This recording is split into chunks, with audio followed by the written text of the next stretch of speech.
Hi there, the purpose of this video is an update to the previous RLC resonant circuits.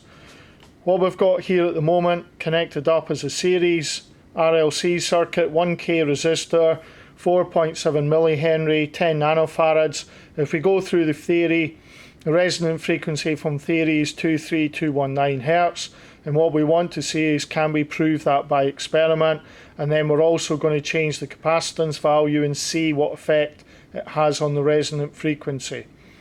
At resonance, the XL and XC cancel out to effectively give a short circuit, and the resistor is the only opposition to current flow at resonance, and we get peak current.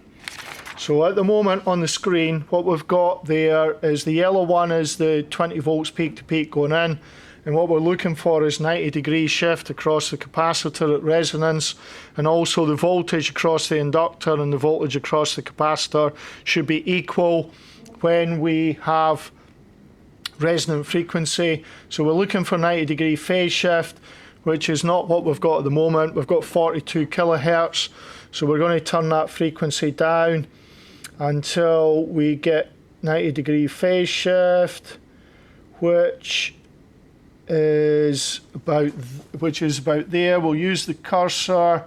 What we're looking for is the peak of the V in, and what we want is V out to cross the zero axis. We've gone too far, that's 20 kilohertz. We need to turn it back, move the cursor so that we can measure it again.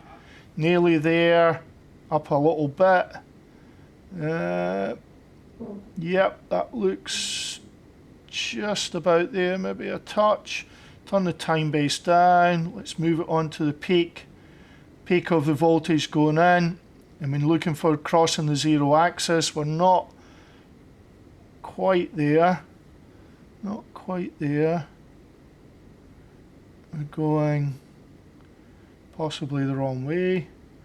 Yeah, we need to go up the way. Turn the time base down. Let's check. Peak of the, yep, there we're spot on. Peak of the V in, crossing the zero axis on the V out. And to get the frequency, we're looking at 24.4. So 24.4 does match pretty well with the theory, given the fact that this is a physical circuit and the values may not be exact. So what happens if we change the capacitance value? So if we change the capacitance value by adding capacitance in parallel, we double the capacitance to 20. What happens now? The phase shift is different. To get them back in 90-degree phase, we need to turn that down. So we need to turn it down approximately there, to that point there. We get the cursor over, peak of the voltage going in, crossing the zero axis, there we go, is down to 17.5. So if we increase the capacitance, the resonant frequency goes down. What happens if we half the capacitance value? We put 10 in series. We need to put that there to get across the full voltage across the capacitor. What we're looking for again is the resonant frequency. The phase shift is way out. If we increase it back up, what we're getting nearly there at the peak. At the peak of the sine wave going in, we want to cross the zero axis. A little bit more.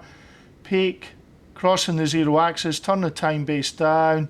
Let's just check with our eye. Yep, there we go. Peak of the voltage going in, crossing the zero axis on V out across the capacitor, it goes up to 34 kilohertz. So if we half the capacitance, the resonant frequency increases. Now what we want to do is we want to move these over so that we want to test the parallel circuit. Move the scope probe over. Let's get some of the wires out there so we can connect it up.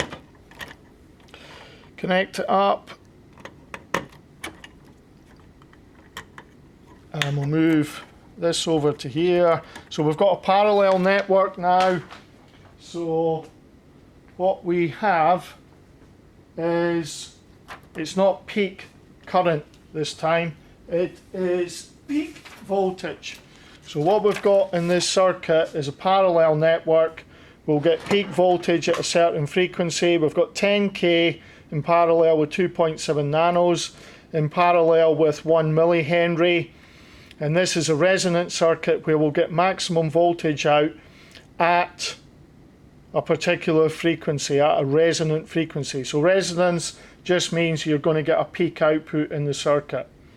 So what we want to do is see if our theory resonant frequency, by theory 96859 Hertz, approximately 97 kilohertz, can we prove that by experiment? So at the moment we're way down at 34 kilohertz. We're getting very little out of it. So we're going to increase the frequency, and what we're looking for is peak voltage. We can see, just turn the amplitude, the scale up on the vertical. What we can see there is the voltage going up and down either side of the resonant frequency.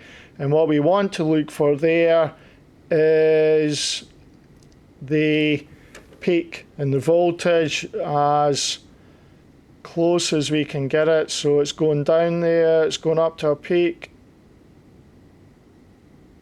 It's really about there, I would say. So we can see the voltage going down here. Increase the frequency, we hit a resonance, we hit a peak. If we decrease the frequency, it goes down the other way. So what we want to see is, where are we? We're really there. So if we look at that frequency there and measure it, 99.7, so it is very close to our 96, 97 kilohertz by theory, sorry. By experiment, it's a little bit higher, but it's not very far away from the theory of 97 kilohertz. What we would also expect is that the voltage should be in phase. That's actually not quite in phase there. Why is it in phase? At resonance, the XL and the XC of the capacitor and inductor effectively cancel each other out to give an open circuit there.